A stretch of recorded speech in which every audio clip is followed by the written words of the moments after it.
সারি সারি দাঁড়িয়ে এক হাত বাড়িয়ে, আসলে এখানে বাড়ানোর কিছু নেই।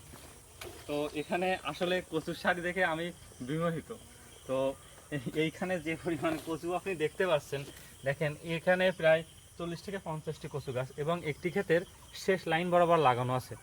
তো আপনি আপনার বাড়ির যে অংশ শেষ প্রান্তে, সেই প্রান্তে আপনি এরকম কচু লাগাতে পারেন। তো দেখেন এই কচুর বয়স মাত্র 3 মাস, 3 থেকে 4 মাস। তো দেখেন কতটুক পরিমাণ কচু হয়েছে। তো আসলে কচু আমাদের শরীরের জন্য অনেক উপকারী। আপনি যে ভিডিওতে যেটি দেখতে পাচ্ছেন এটি হচ্ছে কচুর মূল। তো এই কচুর মূলে প্রচুর পরিমাণে আয়রন থাকে এবং এই আয়রনের কাজ হলো রক্তে হিমোগ্লোবিনের মাত্রা ঠিক রাখে।